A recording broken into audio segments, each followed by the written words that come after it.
Hey everyone, welcome back to my channel. My name is Tanya. I am a full-time freelance videographer, and in today's video, I'm going to be sharing tips and tricks that I kind of wish I'd known sooner to help you land your first wedding client. Here's the thing, if you shoot weddings, you're not just a wedding videographer. You are an event videographer, a lifestyle videographer. And that's a niche in videography that is one, kind of a lot of fun, and two, it's profitable and it's sustainable. An added bonus is that videography in the event capacity, especially weddings, tends to be undersaturated because a lot of videographers just don't want to touch it. Understandably so, because shooting weddings can be super nerve-wracking. But if you can figure out how to do it and do it confidently, there is probably a massive untapped market right in your backyard. Also worth noting that a lot of videographers actually get their start in weddings, but this is where I need to be very clear. Weddings are not the place for you to learn your craft. If you are shooting on auto, yeah, I'm talking to you, you're not ready to shoot a wedding.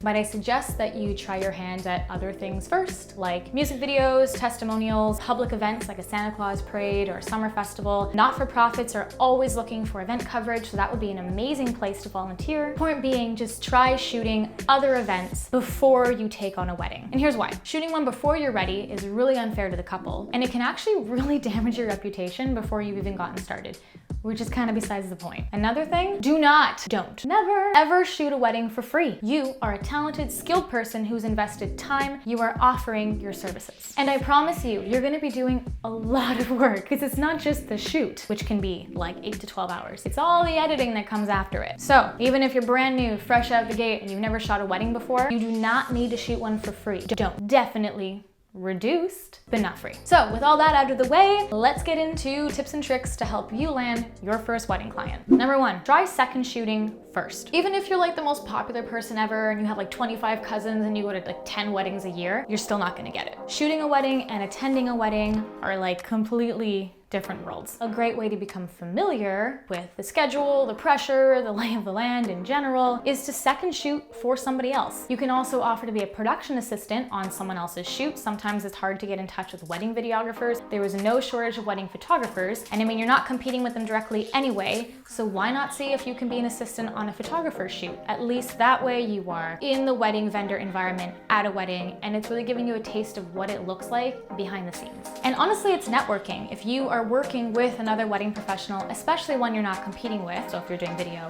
that person shoots photo, they can be a great referral base for you later on when they feel that they can confidently refer you. 2, create your brand.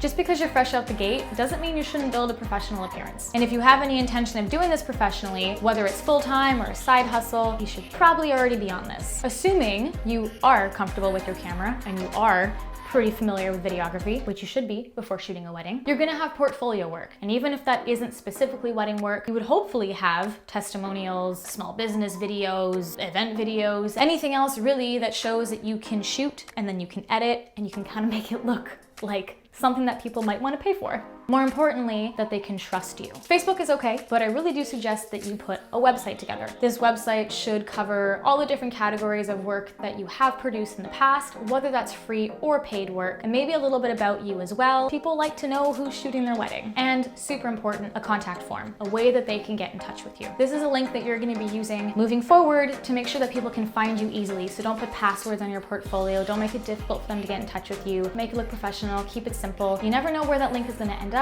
and you never know who your next referral will be. Next tip, Facebook groups. Once you have something to show for, a small website, some credentials listed, and a link that you can send people to, this is when you can start putting yourself out there. A really easy way to find your clients is actually on Facebook. You might not know this, but I guarantee if you look up a Facebook group in your area, so weddings, I'm in Kingston, so Kingston weddings and area, New York weddings and area. Find the wedding groups within your region or the area that you'd like to service and join them. There's usually 2 categories. There's a category for vendors and there's a category for couples, brides or grooms that are selling stuff that they've used at their wedding or they're looking for recommendations and referrals. This is where your potential client base is. This is where you want to connect with them. Often you can only post on like a Monday or a Wednesday as a vendor, and on the days that you can't post as a vendor, post as a community member. Make sure that you're checking to see if anyone's looking for a last-minute videographer or looking for a second shooter. Take advantage of these groups. They're free, and that's where your network is. Number 4, just ask.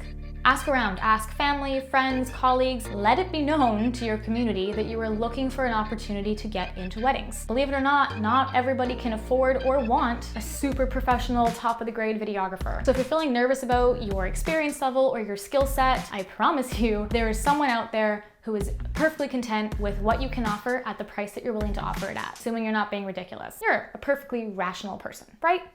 Right. Don't lie and say that you're a super pro and send samples of things that you clearly can't produce. And as long as you're honest up front about the fact that, hey, like I don't have a ton of experience in like this specific thing, you're gonna be fine. As a side note, if I have a wedding inquiry and then the client decides I'm actually a little bit out of their budget, I send that work directly to an intern I've worked with in the past or someone who I know is looking for those opportunities. So also worth asking other professional production companies, hey, I'm just getting started, here's my portfolio. Maybe you'd be willing to refer people to me in the case that it doesn't work out, you know, with you. If I cannot meet a client's needs or a potential client's needs, I like to be able to at least give them an alternative. You want to be that alternative. 5, wedding shows. Okay, so I'm kind of on the fence about wedding shows. So when I got started 7 years ago, wedding shows were the thing. Whereas now I feel like for that same amount of money, you can get a lot further in your reach, like advertising on Facebook or really just any kind of digital advertising. However, wedding shows for certain people in certain areas are still worth it. They can be a little pricey and your market is kind of confined to whoever shows up, but clients aren't necessarily the reason why you should go to wedding shows. It's an opportunity to meet with other vendors, so other people who aren't competing with you, but are working with you in the wedding market. It's also a chance for you to talk about your business. You've spent the whole day, if not 2 days, talking about what you do, what you offer, and kind of getting more confident with the business side of your business. 6, just keep reiterating the message. Once you do get a wedding season under your belt, whether that's 3 weddings, 5 weddings, 2 weddings, 15 weddings, if you get really, really lucky, I don't suggest it because editing season will actually kill you. Being a wedding videographer can actually almost organically become an exponentially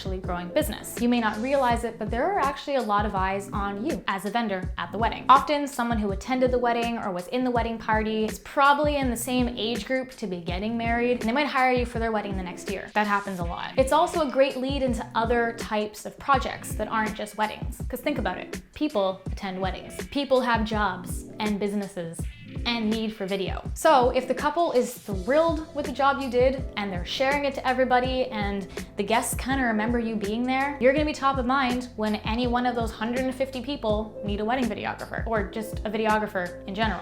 If you got anything out of this video, please go ahead and give it a thumbs up. If you have an idea about how to land clients that I did not cover in this video, please go ahead and leave a comment below, and please be sure to subscribe if you happen to be interested in more content about freelancing, gear reviews, and tutorials. I shoot on a Fuji X-T3, or you can follow me on Instagram at creativenest_films to see what I get up to on a daily basis. Pretty cool. It's a pretty cool job. That's a wrap. Thank you for watching. Now go make something awesome. Bye.